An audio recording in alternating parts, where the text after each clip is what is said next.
everyone, and welcome to Completely Booked, the official podcast of the Jacksonville Public Library. I'm Amanda. And I'm Gabby. Today, we sit down with Dr. Chris Gabbard, who recently published his first book in May. It's called A Life Beyond Reason, A Father's Memoir. This isn't a light read, but it's an incredibly poignant and important one. It's a memoir that asks, what gives life meaning? Dr. Gabbard recounts both the joys and difficulties he faced while providing around-the-clock care for his son, August, who, likely due to medical malpractice, was profoundly mentally and physically handicapped. Medical malpractice stories are often pushed under the rug, so I was so moved by Dr. Gabbard's story and the way he is able to articulate these experiences. He is so open and honest, but at the same time, he appears to harbor no resentment. So without further ado, here is our interview with Dr. Chris Gabbard.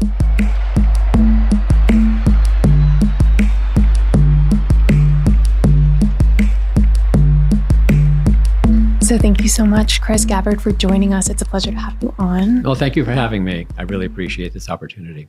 So you recently published your memoir, A Life Beyond Reason, this past May. Why don't you give listeners a little overview on what the book is about? Well, the book is primarily about the relationship that I had with my son. My son was born in 1999 in San Francisco. And because of medical errors that happened at his delivery, he suffered hypoxic ischemic encephalopathy, which is for short, HIE. It means basically he suffered severe brain damage because of a lack of oxygen and blood during the delivery. And so his disabilities were significant and multiple. He was cognitively impaired profoundly. He had cortical blindness. He was a spastic quadriplegic, means that his cerebral palsy was intense to the point where he really couldn't move any of his limbs. He could use his left arm to some small extent just to flail at things. So he had a lot of issues, and I wanted to talk about what it was like raising him. He passed away in October of 2013 here in Jacksonville. And so I want to talk about his 14-year life and the things that we learned and the joy that we had in raising him. It sounds like a pretty grim story, but he was such a jovial little fellow, and really his happiness was kind of a testimony to the indomitable exuberance of childhood. Because even though he couldn't see and he couldn't really move much and he couldn't speak, he was nonverbal. He had so much joy that I wanted to kind of record that for posterity and for people who would be skeptical that such a thing would be possible. And I also want to talk about the issues that confronted our family with regard to raising a child with this extreme level of impairment. They had to do with, on the one level, the shredding of the social safety net, the fact that there was very little support for our family here in Florida. And I can go into detail about that later. And also about his birth in California and the fact that we were unable to sue because even though that medical error was pretty strongly implicated in his delivery. And I also want to talk about medical devices. One of the things that brought about his demise was the implantation of a medical device. And I wanted to describe for people what that was like, the kind of the selling process that went on and how the whole thing went south pretty quickly and how once we were on that train, we couldn't get off. And then eventually it led to his death. So there's a lot of things I wanted to talk about. One of the most important issues, though, probably the most important, was my own transformation as a father. I went from being of one point of view at the beginning and a completely 180-degree different point of view by the end of the process. And so I wanted to track that and talk about that. And the most important thing was his humanity. A lot of people would think that someone who was nonverbal and had very little cognitive function would be less than fully human, and I wanted to make the case that he was fully a human being and the reasons why. For sure. Can you tell our listeners a little bit about the medical errors and what happened during delivery? Well, that's part of what the detective story is. My book is a bit of a detective story to the extent that I didn't understand what the errors were until 2 years after his death. I never had time during his life to go through the medical records and kind of figure it out for myself. And we never got the kind of professional advice or scrutiny that we wished we had had earlier in order to figure out what had gone wrong. So that kind of comes up at the end of the book, but it took a lot of kind of thinking through things to finally put my finger on what exactly happened. Something happened prior to his birth, about 45 minutes, where there's a deceleration of his heart rate. There's something called a fetal heart monitor. And fetal heart monitors are somewhat controversial. They're not always dependable. But in this case, the fetal heart monitor was registering a very low heartbeat. And there was basically the medical staff at the delivery disregarded the fetal heart monitor, saying it was unreliable. And they thought it was basically not his heartbeat, but the mother's heartbeat. And there's a great discrepancy between the rate of a baby's heart or fetus's heartbeat and the mother's heartbeat in labor and delivery. The baby's heartbeat's much faster. And the heart rate was going very, very slowly, more akin to what the mother's heartbeat would have been. So they assumed it must have been a mistake and that they were picking up the mother's heartbeat. And so they missed this vital sign of distress. And why do you think people are so reluctant to talk about, medical malpractice and mistakes? It's a much bigger epidemic than I think people realize. Well, there are varying estimates about how many people Americans die every year from medical mistakes. There's a range as low as 50,000 that comes from the American Medical Association. If it's coming from the AMA, you can assume that's probably the lowest possible figure because that's the one they're willing to own. And then there are estimates that go up as high as 440,000. That's a figure from the British Medical Journal, estimate of looking at cases in the United States. And the problem is there's no box you check in a death certificate for medical error. There's no self-reporting of medical error on the part of medical authorities for the reasons you can imagine that would open them up to litigation. And so estimates are squishy to the extent that they have to be speculated about. But there are various reputable experts who have gone through the records and come to a conclusion that it's probably about 187,000 deaths in the United States every year. And that makes it the third leading cause of death in the United States.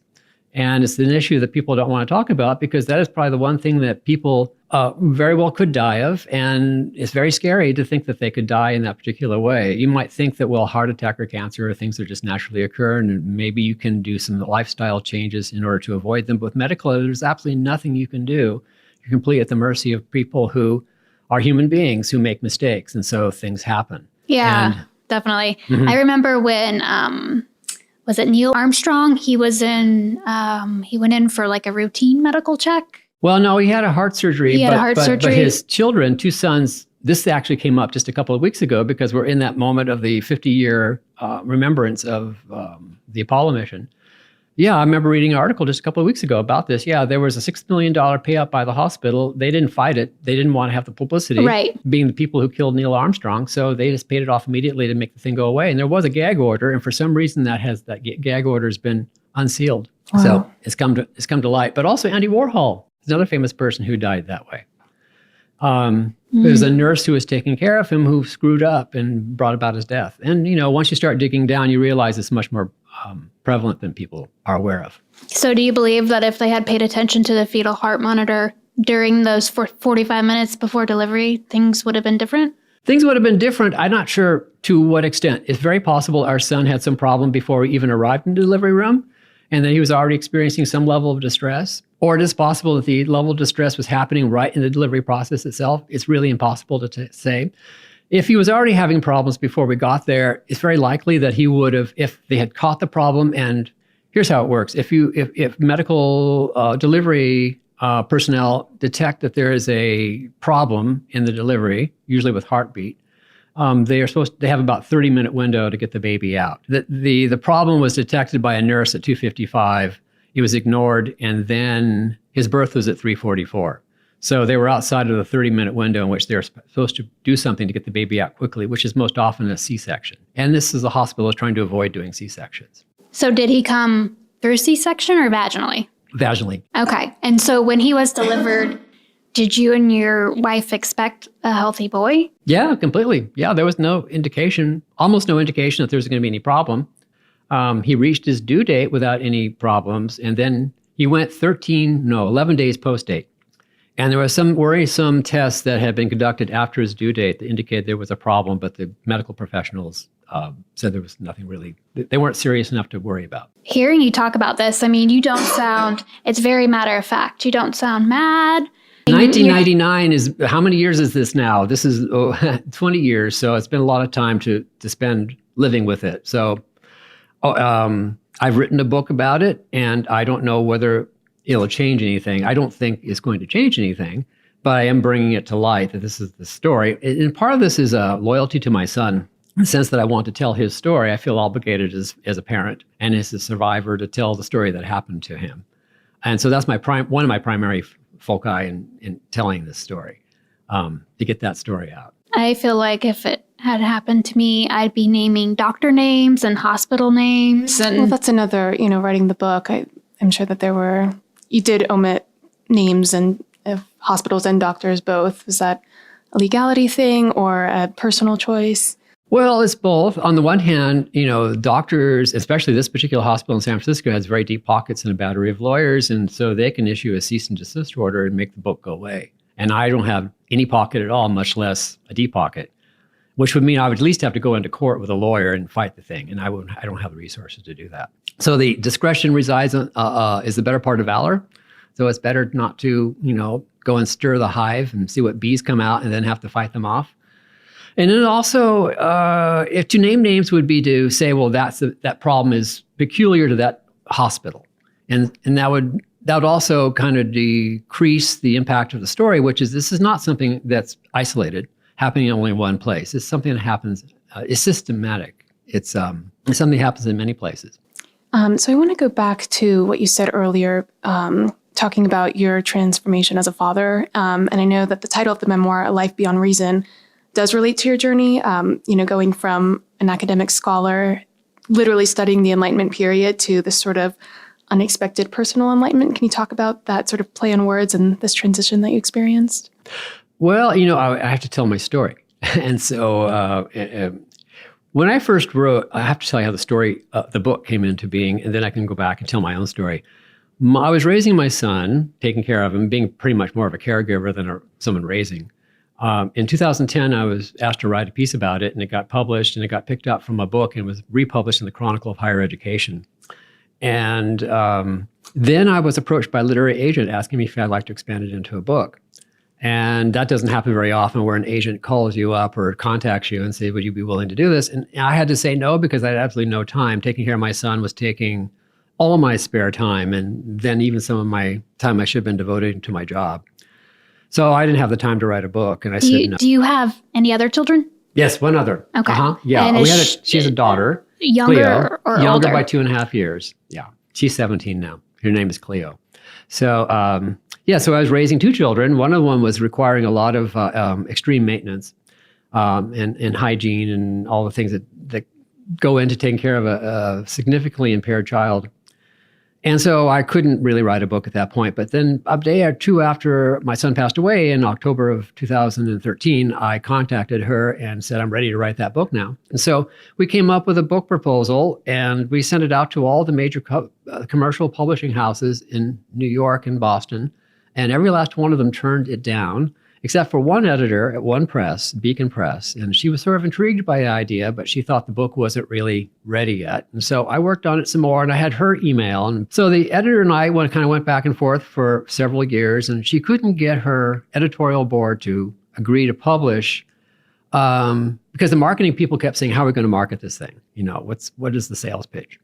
So finally, I got an endorsement. I started out looking for people to endorse the book. And I got a very important endorsement from several significant people, one of whom was Sandra Gilbert, she had co-authored a book called The Mad Woman in the Attic. And that came out back in the 70s. It was the first major piece of feminist literary scholarship. It was about basically Jane Eyre. And so she had a big name, and she had written another book. She's retired by this point because she's rather elderly. But her husband had been the chair of the English department at UC Davis, University of California, Davis. And he had gone into the UC Davis Medical Center for a routine procedure, and he wound up dying from medical error. So she wound up suing the UC Medical Center, even though she herself was also in the faculty of UC Davis in the English department. And she was successful. She won a settlement. And one of the aspects of the settlement that... one of the things she had written into the settlement on her terms was that she could write a book about it. Usually when there are medical error cases that are litigated to the plaintiff's benefit, there's a gag order. All parties are prohibited from talking about the case until everyone dies, basically. So doctors are not allowed to talk about it. If you are a plaintiff and you are successful, you're not allowed to talk about it. This is one reason why you don't hear much about medical errors in the courts, because if they are successful cases, then they go away from the public view. No one can talk about it. And so she won, and she managed to write a book called Wrongful Death. And so I sent her my manuscript, and she wrote me back within a week this blurb, this beautiful blurb about what a powerful story it was and it's an important story to tell. So I relayed that to the editor, and she went to the board, and that's how the editorial board agreed to publish. There were other people too who weighed in with blurbs who were significant. I think that was the one that made the big difference, though, and I'm grateful to Senator Gilbert for having done that. And this was your first book? Yes, my first book. Is it going to be your only book? Well, I have another book that's a scholarly volume coming out in December, and it has to do with disability in the 18th century. So it's not of a personal nature. It's more the other hat I wear, which is that I'm a disability studies scholar and an 18th century studies scholar. So that's my other book coming out. And after that, I don't know. I'm going to maybe. Cool. I haven't got a book idea yet. If I'm going to do something that's going to be more memoir-oriented or creative nonfiction-oriented. So like you said, this experience really has sort of given you this title of a disability studies scholar, and you are a professor at UNF who has a whole course dedicated to this realm of studies as well. What are some of the common misconceptions that you like to provide clarity for? What I mainly focus on are two things. One is that a lot about disability is not the problem with the individual. It has to do with how the social response to the individual. What are people's attitudes? What is the architecture of a building like? Is it accommodating to a person with a disability? In what way are processes and services structured so that people have access to things that everybody in our society should have? So I don't look at disability as an issue of individual challenge. I look at it instead as a part of social response. Is society making all its benefits accessible to all of its members? And that's one thing. The other thing is that disability isn't entirely always a negative thing, that being disabled provides insights, and there are benefits to being disabled. I know it's hard for people who are able-bodied or able-minded to conceive of what those could possibly be, but there are things that come to you as a function of being disabled that are beneficial that would not be available to typically developing people or to children or to able-bodied people. You appreciate your place in the world greater, I think, if you are a disabled person, because you can't take for granted the thing that other people can just blow up because it's part of their worldview already. I mean, after reading your story, I have a 5-year-old. I just hugged him so tight, and I was like, I have no idea how it is to have a disabled son, and I don't want to be that way, So how do you go about teaching society who doesn't necessarily not want to think about it, but doesn't have the time? How do you confront that issue? Well, when my son was alive, we confronted just one at a time. We would go into situations, and I was proud to be out and about with my son in his wheelchair. And sometimes we'd get some strange stares, or people show signs of aversion. Sometimes people would come up and kind of in a more, effusive way, want to meet him or me. Oftentimes it's just putting him out into the world so people could see him. A lot of people are not aware that kids like this exist. And that is... Yeah, because also in my research for this podcast, I noticed that daycares don't take disabled kids. So I feel like a lot of it has to do with how you're raised. So if you're exposed to it when you're a child, it's just more normal to you. But if you don't have the chance as a child, how can we combat that? I'm thinking about answering your question because I'm going to go back and answer a question you asked me about 10 minutes ago. And it had to do with how did I tell this story and how did I tell this bigger story of my own transformation? And I think that will help kind of answer this question you're asking me. Because basically it's how I was transformed. And so I'll tell this story, which was I was raised Roman Catholic and I was going to be a Catholic priest. And by the time of my adolescence, I decided maybe I didn't want to be a Catholic priest, but I was a very devout person. And I went to a Catholic high school, and various things happened at that high school that made me kind of begin to question my faith. And there are several precipitating incidents, which you have to read the book to find out about.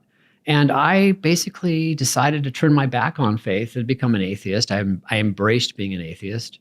And I believe that facts and reason were all that really mattered. And this is one reason why I began to take up Enlightenment studies, because the Enlightenment in the 18th century was the period when this began to be possible, when people began to question religiosity and, the dogmas of faith. And it was a time of great questioning of clerical influence in society.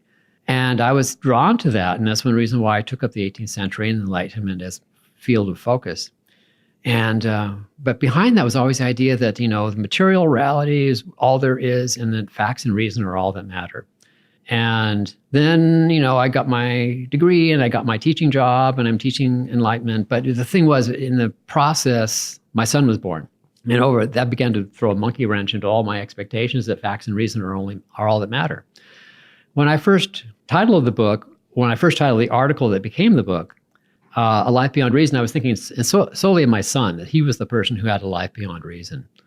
But in retrospect, I realized that really I'm the person who moved beyond reason. And the way I moved beyond reason was that enlightenment man or enlightenment woman, the rational, reasonable person who had a son like August, would take a pillow and smother the child. I mean, that would be the rational thing to do, would be to kill the child. And if you think about it, if you have a child that's that impaired as our son was, it'd be pretty easy to pass the death off under some other reason, right? So if I was really going to be a reasonable person, I should kill my son. Because it doesn't make sense to take care of a useless member of society like that. It takes a lot of time for hygiene and dressing and feeding. And what's the point of it? Because he's not going to grow up and become an adult that functions in society. So the rational thing would be to kill him. And I realized that was not even a remote possibility. So if I wasn't going to go the full 9 yards and, be the rational person, do the rational thing, then I had to myself back away from what I thought be the pinnacle of the ideal of being fully rational, fact-oriented. And so I had to start moving in the other direction, where I had to say, well, there is some spiritual element in the world, because what is keeping me from doing this thing, which would be the rational thing to do? And that was just the realization of love and care, and that the fact that we have links to one another that go beyond anything that's necessarily perceptible, that you can see and touch and feel. In other words, there are currents that we swim in that we're not necessarily aware of. And we have such a fact-based, reason-based approach to the world, we're trying to pretend that those currents do not exist.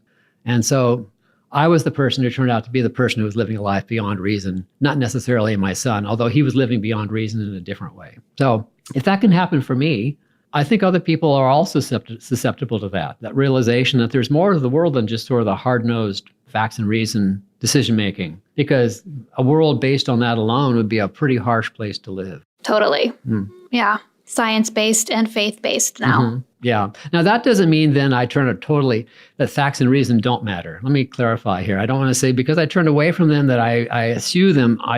My struggle every day, of course, is to figure out what is the balance between living a life in which there's some recognition of the spiritual ties between all of us and also the facts and reason. Because we can't just live in a world of superstition or a world in which we want things to be true but aren't true. So once I moved away from facts and reason being everything, and I'd say, well, they're not everything, they're something, then you have to negotiate, well, what is that something? And that's harder to come up with something that's standard. Can you talk about a little bit of the pushback from within the community? I know a lot of people feel really strongly about sharing the story of a person with disabilities somehow infringes on their dignity in a certain way. Like, what are some of those arguments like, and what would be your responses to those? I think it's important that disabled people speak on their own behalf if they're able to, and that people should not be speaking for them, that any decision-making process should have disabled people at the table, not just having access to sitting at a chair at the table, but being listened to and taken seriously. When you get into the realm of nonverbal people, that changes somewhat because they are not able to articulate. And so one has to be very careful still about what one says on behalf of a nonverbal person. And this may go also to the issue of speaking about children. And I understand why there would be questions about that. On the other hand, if no one spoke on behalf of nonverbal people, no one would be speaking. And so their interests would never come to the fore in any medium. And that is very important too, because a lot of people don't even recognize that this population exists. And so one has to be careful about who is speaking, and one has to be critical about whether they have a right to speak, or if they're speaking true things or valid things. One has to be cognizant that it's possible that someone could misspeak on behalf of a nonverbal person. But it's important that nonverbal people be represented, and unfortunately, they do have to sometimes work through people, hopefully, who care about them, who are speaking in their best interests. And that's that is something that has to always be monitored. And at any point when you were writing the memoir, was there something that you were hesitant to include? Did you feel like you were maybe going too far, exposing too much, or did you just feel like you had to get it all out? I had to be careful on two fronts. One is we talked about naming names, and there was a legal impetus for not naming names of people who have deep pockets. There are some people's names who appear in the book who have no question that they're never going to want to sue me, and their names went straight in. But there are also people who I felt I was speaking on the behalf of where I didn't want to misspeak or misrepresent, so I changed their names. But as far as not wanting to put things in or avoiding, the other issue is I want to be fair because I do take up what medical professionals do, and I'm not a doctor, so it's easy for me to wade into waters that are very deep and ones that I don't necessarily understand everything. So I wanted to be fair to the people that I was depicting.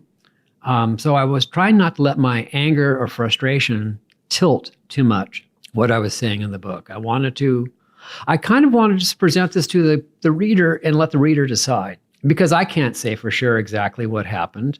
I couched things in the book to the best of my memory of what happened at his birth and what happened during the period with the medical device implanted in him. But I understand that they're not evil people. They're human beings who are trying to do a difficult job, and things don't always go well. But I also understand that they're under pressure they're working within systems that maybe compel them to do things that they may not necessarily want to do or entirely are cognizant of their doing. They're humans like the rest of us, and so they fall under pressures that they're not always aware of themselves. And that's a little bit what I was trying to bring out. What happened at the birth, for example, is that the attending physician was the last person in a line, a string of mistakes. So on the one hand, while she takes full responsibility legally for what happens, not everything was on her watch. So mistakes were made by people that she was in control of or supposed to be taking responsibility for, but she wasn't even aware of the mistakes that they were making until long after it happened. And then in terms of the medical device at the end of his life, there were pressures, I think, that the doctors who prescribed the device were under that they themselves were not entirely aware of. Can you talk about what the device was and what it was supposed to do? I can't name it. Okay. Well, I can say it was an intrathecal pump for managing spasticity of cerebral palsy. And there are a number of children in the area who have them. And it's manufactured by the largest medical manufacturer in the United States of medical devices. And they use a lot of incentives to get doctors to prescribe their product. And this is something that the patients are not necessarily aware of. There are kickbacks in various ways, in various forms. I'll tell you that this medical device maker has profits that almost rival Apple. It's an enormous, enormous company. It's a name that you often hear on the radio, and I'm not going to say what it is. But the way that they amp up their sales is basically to give fellowships or stock options or various incentives to doctors to prescribe their product. Now, that's in private practice. What's interesting about my story is that both the medical incidents that occurred, the one at birth and the one at death, were at academic institutions. So the rules of the game there are different in the sense that those doctors are on salaries, so they're not taking any kickbacks. In fact, they're prohibited because they're basically universities prohibit them from getting kickbacks. But I will say at the hospital, the markup that the hospital gets to charge for the medical device is astronomical. I was in business for 20 years before I became a professor. And if I had been able to mark my products up 150%, I would have been rich. And what happens is the doctors themselves do not benefit, but the institution benefits. And there were doctors who were coming to me sotto voce, kind of under the table, behind the scenes, and telling me stuff that, you should be very careful what's going on here because there's more going on than meets the eye. And that there's a huge markup, and this hospital is becoming a mill. And a mill is a derogatory term in medical parlance for a place that starts to do a lot of one kind of procedure because it's really, really profitable. And they get people that coming in on a conveyor belt, it's like a machine operation and people coming in and coming out and they're making a heck of a lot of money. So these doctors, now I can't say that these doctors, every institution has malcontents. So I have no idea whether these doctors who are coming and talking to me privately were the institution's malcontents. There's always somebody in an institution that likes to talk bad about the place they're working. So I can't tell whether these doctors are just people who are unhappy for things that happened to them and they were honestly trying to tell me there's a danger here and you need to be aware of it as a parent. But they couldn't speak openly. They never make these remarks in front of other people. It's always like they come into the hospital room and they close the door and they start telling me this stuff. So I can't open the hospital's books, find out if they're making a large amount of money on, prescribing and implanting and managing this device. But it's something they told me might be happening. That'd be for somebody else to do. Some investigative journalist who has the courage to go in and confront a beloved local children's hospital and ask them what they're up to. Well, and hopefully, your story combined with other stories, hopefully this becomes more integrated in the art of storytelling on its own, and problems like these don't have to be swept under the rug for so long. Yeah. It seems like a long history of things like this happening. There aren't many memoirs on this subject. There's Sandra Gilbert's book from 1995, Wrongful Death, the one I mentioned earlier. But if you go do a search for memoirs about medical error, they're almost non-existent. And it very well could be because I think one or two things happens.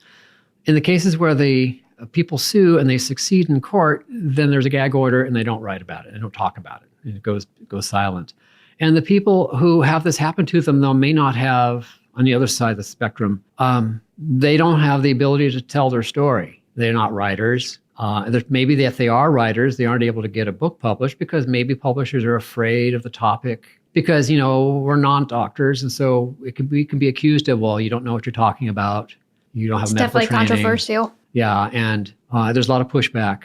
And doctors are a protected profession. I mean, we all kind of silently think, well, we take our chances when we go to see a doctor and we hope we have a good one. And we know we're dealing with a human being that's capable of error. And so I think it's just a topic that people don't want to talk about. So that's, if you go do a search, and I've done a search, I can't find other books similar to mine and to Sandra Gilbert's that have been published that gotten any kind of following or notoriety. It's a very tough issue. Yeah. Is there a reason that you decided not to sue? Which one? The birth or the death? Both. We tried to sue for the birth, and that's a whole different issue. It has to do with California law. California, under Jerry Brown, when he was governor the first time back in the 70s, signed a law called the Medical Injury Compensation Reform Act, and it passed in 1975. And it basically put a cap on pain and suffering damages. This is getting into the weeds of law. But what happened was they put a cap on pain and suffering damages, and that tends to be where lawyers make their money on a case. It's not cheap to run a case as a lawyer. It actually is a lot of outlay of funds to get expert witnesses and get the information and do the investigative work. In 1975, it was a cap that was reasonable. And basically, you could still sue, and there was still a chance if you had a reasonable case that you could get through the courts and win a case. But over time, the cap was never raised for inflation. So by 2000 and 2001, when we were going through, lawyers were walking away from birth injury cases because they had to be absolutely certain of victory or else it wasn't worth it for them. I mean, they have to do the economic calculation of, if I win this case, will it pay for all the expenses that went into taking the case up? And that pain and suffering limit has still not been raised in 2019. There was an initiative on a California ballot a few years ago, and it failed because the doctors' lobby is very persuasive. And they can go out and say, basically, this frivolous lawsuits, and it's going to raise the cost of medical care and this sort of thing. So the doctors have a strong voice in keeping that cap down. So it's almost impossible now to sue for medical injury or for a birth injury. That law was adopted in other states across the nation, and I think it's about 40 states now have similar laws. So the public isn't aware that over the last 20 to 30 years, it's become almost impossible to sue for a birth injury. People still have the idea that there's lots of frivolous lawsuits. There's these multi-million-dollar settlements that are paid out. They see headlines and they think, oh my gosh, someone has to clamp down on that. Well, someone clamped down on that 20 to 30 years ago. And the actual fact of the case is it's almost impossible now to sue and succeed in a birth injury case. Well, I'm glad that didn't happen for you. Well, I think what you want people to know most is this isn't just a book about your son passing away. There's so much more to it than that. And there's so much internal philosophy that's kind of brought out throughout the book and just kind of advocating for the community as a whole and, where it led you. And so I think that not many people would have the ability to write about it, like you said, and, the fact that you weren't inhibited by lawsuit agreements at the end of it. Well, that was the silver lining to a bad situation. Silver linings are better. There's nothing holding me back from actually telling the story. But then I don't get to name the names either. Sandra Gilbert in her book, Wrongful Death, gets to name all the names and actually the doctors' names. And so one thing that came up in her book Her book actually looks much more into medical error. I sort of talk about it as part of the story, but I'm not writing an expose about medical error because it's just one case. It's isolated to some degree. But she talks about the fact that the studies have shown that doctors who've been convicted of medical malpractice don't change their methods. There's nothing that actually changes in the way they do business. I don't think anybody has any scope of what actually goes on. That's just fascinating to me that it's just not talked about. Yeah. Well, part of the reason it's not talked about also is that people don't know what to do about it. If you think about gun deaths, the number of gun deaths in the United States is around 35,000 annually, and about 20,000 of those are suicides. So when we're talking about violent gun deaths, the type of things where we hear about someone gets a high-powered rifle and shoots a bunch of people, that's only about 15,000 people out of a nation of 350 million. But we're very, very concerned, as you well know, about that. But 6 times the number of gun deaths, 187,000, which is actually kind of a middle-of-the-road estimate. I mean, I guess it's higher, up to 440,000 and down to 99,000. We don't get as vexed about that because we don't know what to do. And if we were to do something about it, the changes required would be so systematic that we don't want to take on that change. Evidently, there are more medical error deaths and injuries in the United States than in most other advanced countries. I don't have a solid figure, though, because all these figures are somewhat squishy because they're all based on speculation and estimates. But the ones from other countries seem to be lower. I can't name any because the problem is there's nothing really you can put your finger on and say this is a solid fact. But they seem to be higher in the United States than in other advanced countries. And you have to ask, well, what is it that we do that's different than other countries? And it probably has to do with the fact that we have a very free enterprise-oriented medical system. And when you have that, it sounds great because it allows for lots of innovation and personal initiative, and those are all good things. But the bad things, it also forces people into a very fast-paced, competitive mode of operating, which means that people don't have a lot of time to spend on individual medical cases. So they don't have the time to think out what they're doing and the repercussions and to follow up. Our system isn't set up to pay close attention on a sustained basis to individual cases. We pass things on, compartmentalized from one practitioner to another. So no one person becomes totally responsible. Responsibility gets diffused over a large number of people. This is what happened at my son's birth, was it wasn't just the attending physician. She came in at the very tail end, but she gets the full brunt of the blame. But it was the resident who did one test and failed to read the numbers correctly. It was another resident who didn't realize that the fetal heart monitor was indicating distress because she didn't know enough about how to read that kind of data. And also there was a prevailing wisdom at the time that fetal heart monitors were unreliable. So the 2 residents at least were responsible for stuff that went wrong. And that attending physician had no idea that those discussions or those incidents had even happened. And so if you were to litigate, we'd have to litigate her for stuff that she didn't even know was going on. But yet she's the person of record. So she's the one who gets the blame. And so that's... In some ways, that's not fair. That's the way our system, our competitive free enterprise system has been structured in that way. And there's a lot of logistical reasons for it to be that way. Insurance. Well, it's not just insurance. It's also just the way a hospital has to run. I mean, they're dealing with massive numbers of people, and they have to move people through the system. I know as a professor, sometimes teaching is crowd control. You've got all these people in a classroom, and then you got to move them out, and you got to move them to graduation, and you feel that they're becoming like these. The administration wants you to not give too many bad grades because we want to move a lot of people toward successful graduation, so the numbers will look good for the university. And you say on your personal level, well, you're doing your best to be a good teacher, but there's expectations from the institution that sometimes militate against that. And if it's happening to me on a small level of teaching a few British literature classes, I'm sure it's massively bigger issue in a hospital. So on that note, let's take a quick break with our producer, Justin. Hey, listeners. The Jacksonville Public Library is initiating a project to expand our yearbook collection. Our goal is to gather as many of these time capsules as possible to curate an extensive collection that will be available to everyone in the Jacksonville community. But to do this, we need your help. We are currently accepting yearbook donations from any school in Florida, but we want the collection to focus on Duval County schools. If you have any yearbooks for donation, you can take them to any library location. Check our website for more information on the project. Now back to the podcast. Maybe we can shift gears a little bit. So as a longtime scholar and professor, this is your first book. This is your first memoir, something so personal. What were some of the challenges in writing that? And especially it's August's story, and you have these really, really detailed, sort of intimate accounts of just kind of everyday tasks and duties and experiences you had with him, but writing it so many years later, what was that like to try and pull these memories out of? I had to thread a needle writing this book because on the one hand, I wanted to talk about what a joy it was to take care of my son and what a joyful little fellow he was and how much fun and pleasure he brought to us. And I also want to talk about the hardships involved. So so oftentimes I was writing at cross purposes. If he was such a joy and pleasure to take care of, and if he brought so much joy into your life, then why are you complaining? And on the other hand, I wanted to bring to light all the things that happened to tell his story and tell it honestly. And so I had to talk about medical malpractice and, the problems with the state agencies getting support and the problem with the California micro law and all these other things that I thought are also irrelevant. So the one big challenge was how to not have the two stories cancel each other out. So I wanted the joy and the pleasure of being a parent to be there. And I also want to talk about the problems that we encountered as middle-class people who thought we had everything going on our side and the system was basically built for people like us and we'd benefit from it, and then find out we were kind of cast out. Things went wrong.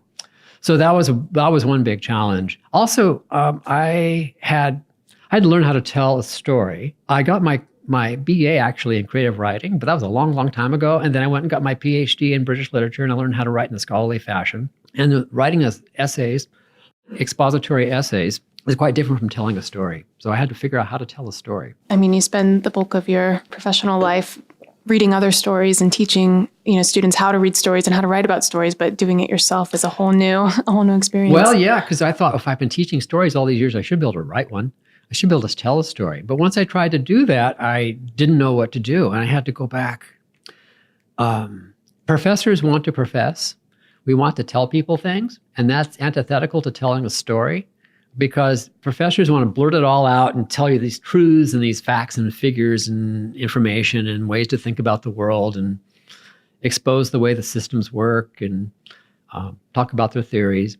And that's all the opposite of what a storyteller does. A storyteller has to withhold information, and it can only be information that's actually germane to the story itself. By that, I mean, you can't digress for 5 pages about some pet theory about something without diminishing from the story. So I probably wrote about 100 or more drafts of this book, and I sent it out to all my friends who were academically oriented, and I'd get feedback from them. And it was wonderful that they soldiered through this really terrible manuscript. And in the early versions, I was kind of blurting everything out in the beginning. It was a big blurt of pain, basically. Big blurt of pain and frustration and anger. And as I then began to realize that I had to kind of put it into story form, and that meant some sort of chronology. But then once I got into the idea of telling the story in a chronological mode, a lot of that stuff that you want to theorize about or be a professor about or tell people facts, all that falls away because you realize you got to keep on the story. And Ian Forster wrote something in aspects of the novel. The storyteller has to always be answering the reader's primitive question, well, what happened then? And once you have what happened then at the back of your mind, that becomes an organizing principle. And it tells you what to get rid of.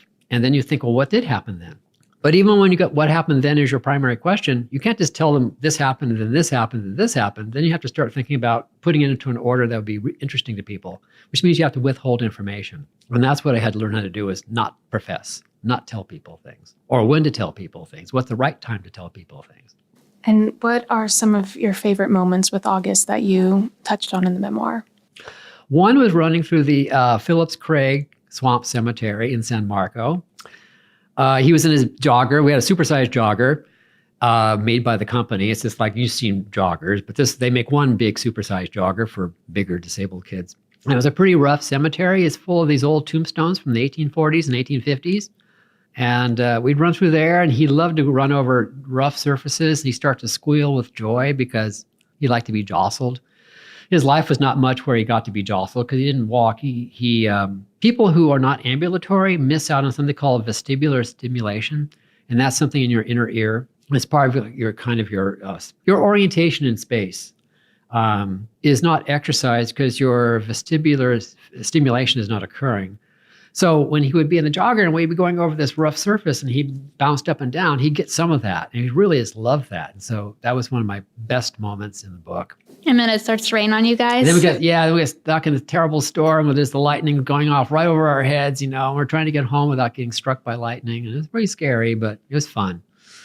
And there's a moment when I'm changing his diaper, and you wouldn't think that there'd be this hallucinogenic moment of when changing a diaper, but I had a couple of those where I just felt like I had this transporting moment where I was in some other universe, and it was just really, really weird. It was like something like taking drugs or something. So I really love that moment. And that's kind of a moment also I felt like I was looking into the face of God. I thought, I must have taken LSD to have a thought like that. And but it was a true moment of communion with him. And it was really kind of a breakthrough moment for me because I thought I was looking into the face of God, looking at my son's face. And I don't know. I still don't know what to make of that moment. It was like a spiritual awakening. Really, really weird. At the most inopportune of moments. I'm reaching for the wipes to wipe his bottom because he's, I got to take care of his hygiene. And he's a 12-year-old boy. And so that's kind of awkward for people. But that was kind of the moment that changed everything. Very cool. I mean, yeah. And you talk about experiences that people with disabilities have that are unlike people that are totally able-bodied, but that's sort of an experience you had being associated with August. Not many people have that experience. I know what you mean. I don't want to belittle the role of typically developing parents because every parent has a rough job. Being a parent's not easy. But there's stuff that happened between August and my wife and I that probably doesn't happen to parents of typically developing children because we had to be with him so much. We had to do everything. We had to feed him by hand every bite, give him the cup to sip every sip of liquid he took, clean him up for hygiene, dress him, be with him, be his eyes and ears and feet in every act of life. And so that being the case, we probably had a closer communion with him than, and I can tell, I can compare it with my relationship with my daughter, Cleo. It's a different operation entirely. I mean, I don't have to walk for her. I don't have to see for her.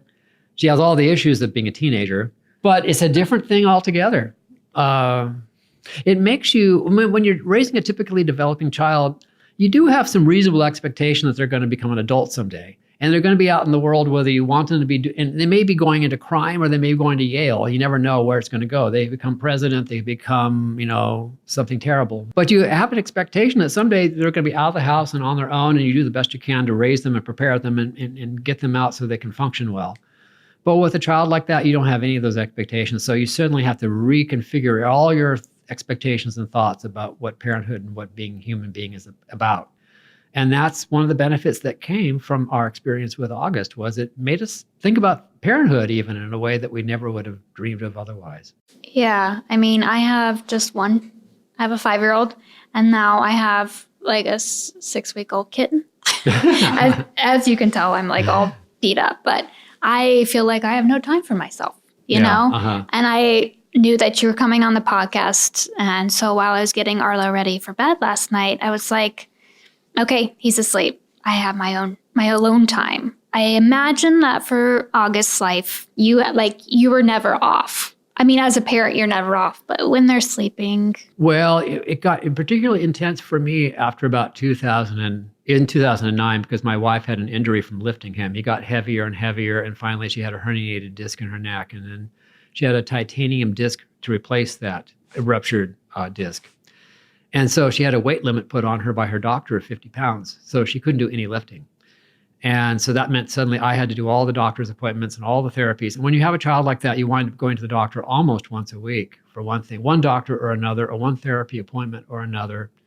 And so I had to do all that on top of then take on a lot of the care, morning and evening, afternoon and evening routines, feeding, because she couldn't lift him. So she took on other tasks like the bills. I mean, when you have a child like that, you have a lot of interactions with insurance companies and doctors' offices, and sometimes you spend a lot of time just listening to canned music on the phone, waiting for someone to answer your call so you can deal with them about the bill that's wrong or the charge that should not have been charged.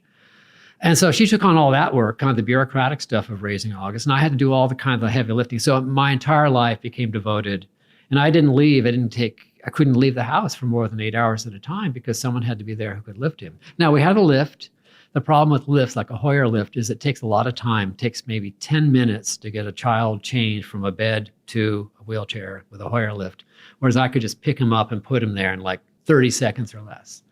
But you couldn't have just anybody do that because they have to be trained. You could injure a child if you're not transferring them correctly, who's in that condition. So I had to be there all the time. So I became, I don't know, if I had agoraphobia, it would have been perfect. If afraid to leave the house, but I didn't have agoraphobia, so it wasn't exactly perfect.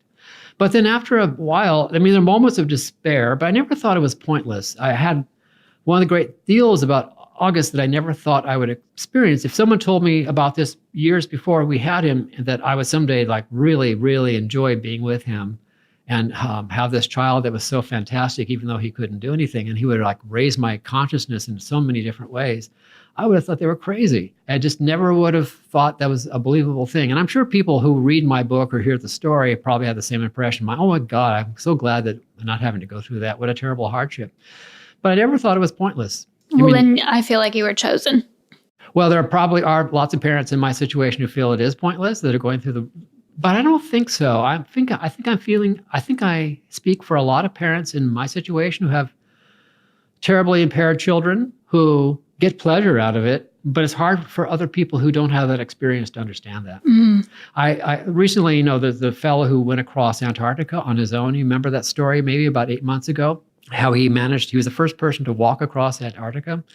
And I'm sure that he would tell people, everyone should do this. It's a wonderful experience. The insights you get are great and amazing. And I could hear that story. There's no way in the world. That's great for you, buddy, but not for me. But I'm sure people hear my story and think, well, that's great for you, buddy, but I'm not going to choose that. But you don't get to choose it. It happens to you. And this is the deal about disability. Maybe that's the most important insight about disability itself and for people who are disabled, is that no one really chooses to be disabled. There's a few marginal cases people who want to be disabled, but well, once you're there, what do? You still got to go on, so you got to make the best of it and find some benefit. And people do find benefit. And that's what I'm here to talk about. And I feel like you and your wife are so brave to have a disabled child and then also choose to have another child. Well, my wife was the brave one. She was wanting. We were told that was the best thing we could do for our son. And I think when we went into the child rearing business, we thought we'd only have one.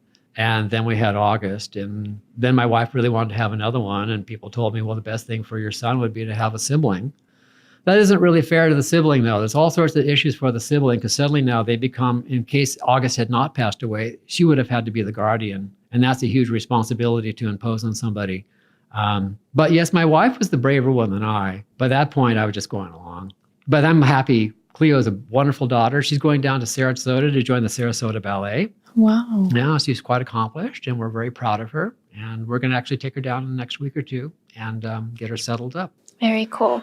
One last note. So August was born in California, but much of the story in his life does take place in Jacksonville. It does. What, was your experience in the community like? Were there any sort of staples within Jacksonville that kind of became essential and that you'd recommend to other parents dealing with, children in a similar situation? Two in particular I can name. One is the DLC Nurse and Learn, run by Amy Buckle, and I've become a member of the board of directors for the DLC. And it's a place where people who have parents who have kids like August, kids with multiple and significant impairments, can have daycare. And daycare means after school and also during the summer. And that allows the parents to work. When you have a child as impaired as August was, it really means you have to have 24-hour attended care. If you said earlier, a lot of daycares don't accept children like that. In fact, the only place in Jacksonville that I know of is the DLC Nurse and Learn. And so I really support that organization. If we had not had that in our lives, one or the other of us, my wife or I, would have had to give up our jobs, because someone has to take care of the child when they're not at school. And I'll talk about the school in a minute. And someone would have to stay home within the summer, because literally no place will take a child like that. So the DLC is an absolutely essential service in this community, and it's always struggling for funds. It gets some city money, and it gets some donations. It really, really does depend on the support of the community to stay in business. And now that I'm on the board of directors, I realize what that means. They need lots of money. It takes about $1 million a year to run the DLC. And because they have staff, they have to nurse on premises, because they have these impaired children who there could be a medical emergency that comes up, so they need a trained medical professional on the premises at all times.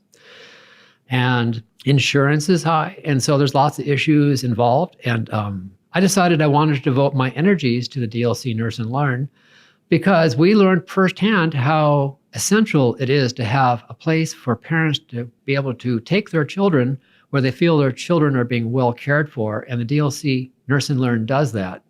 I saw firsthand how much it was really heartfelt and personal connections they made with the children. I always felt secure with August being there, that he was being well cared for, that they had his best interest at heart. And he wasn't just being, lodged there, or, he just wasn't put in a corner and abandoned, that he was well cared for. So parents need that in this community. And so I really feel strongly that people should support through financial donations.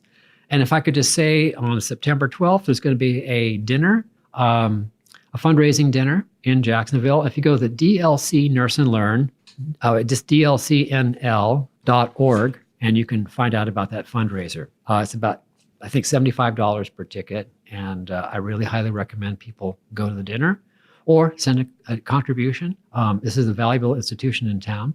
The other is Mount Hermon Exceptional Student Center, where my son went during the day. A big shout out to Mark Cashin, who was the principal at the time. It was surprising. It was a Duval County public school, but it was just ideal for my son. It's a dedicated school, and it's a controversial issue in disability activist circles about whether there should be schools like Mount Hermon. I am here as a parent to say that Mount Hermon is an absolutely essential resource as a school. A lot of schools have some sort of mainstreaming that would not have worked for my son. That would have put him in medical danger because he needed to have medical staff around. And a lot of schools don't even have nurses anymore. And so to put him in an environment where he would have been in jeopardy, I think would have been very, very bad. So I'm so glad that Mount Hermon not only is there, but that the staff and the teachers are caring. And I actually, through UNF, University of North Florida, organized for students in my classes to volunteer there 20 hours during the semester for two purposes. One is for the students themselves to see that this population exists, because a lot of them don't know it exists. And the other is that I want to, let people know about the school and how important it is that we support these institutions, and especially a place like Mount Hermon. And Alden Road is another one that I also send students to. But the Mount Hermon staff are just great, and I just want a big shout out to the people there. I'm on the school advisory council for that school, and I take very seriously my role there as supporting the institution. Okay, one last question. For our listeners out there who are unfamiliar with disabilities, what would you suggest we do to get more knowledgeable about that? And second, let's say that I bumped into you when you were out for a run with August and you were in your jogger. He was in his jogger. What would be the best course of action for me to interact with you? Would you prefer a wave, a smile? Waves or smiles are always taken. That'd be great. As far as your first question, I think the most essential truth to get to here is the idea that, disabled kids are just kids. This is one thing my volunteers from UNF, when they go to Mount Hermon, find out is that, they may have oxygen, they might be in wheelchairs, but they're just kids. And they're often just doing silly kid things. And they're really not that different from other kids. They want to have fun. They laugh a lot. We see disabled people and we think we're dealing with a different species of human being. And I think not just kids, but also adults, it's just like get over it and just get a fact of, okay, this person is a human being. You may dislike them or like them for whatever their personal attributes are, but try to get to the personal attributes and, not just be, I must guard myself. Now, people are often afraid of saying something that'll be, inappropriate. Yeah, that's what I'm wondering. Would it be okay for me to go up to the parent and be like, hi, what's your child's name? What type of disability does he have? Is that too much? Well, I wouldn't ask for what disability they might have. I mean, that might come up. And sometimes that's what people need is the medical definition, the diagnosis, because that gives them a frame of reference. But that's kind of making the diagnosis become the most important thing about them. Maybe something that's non-oriented toward the diagnosis. What do they like to do? What do they enjoy? What makes them laugh? Yeah, that's great. Yeah, so I wouldn't even ask about a diagnosis. If the parent wants to go ahead and tell you, that's fine, but I wouldn't make that the first and foremost thing. I would put that aside and try to instead. When I was teaching disability studies classes, sometimes I don't even talk about what people's diagnosis is because it misleads people. It doesn't really get to the issues in their lives, which is where how are disabled people going to be employed? How are they going to get to their jobs? how are they going to do the things that they want to do in life? And when people start fixating on what the diagnosis is, suddenly that becomes the most important thing. And almost the person is replaced and they become a label. They become the person with cerebral palsy, or they become the blind person. And that's what we need to get away from, is that these things are not all that important. I mean, they're important and they often shape identity for a person who is disabled, but it doesn't mean that's all that they are. There's a whole world that goes on inside a person's heart. And the fact that they are not walking or not seeing is not actually maybe the most important thing about them. Oh, I think that's great advice for our listeners. Well, thank you so much. Okay, well, thank you for having me. It's been a pleasure.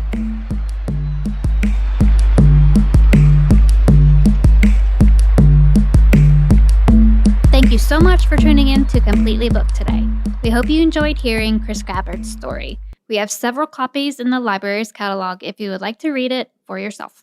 And if you know of someone in the community who would benefit from hearing Dr. Gabbard's story, definitely pass it along. And if you enjoyed today's episode, please be sure to rate and review us in the podcast app. Until next time, I'm Amanda. And I'm Gabby. Bye guys.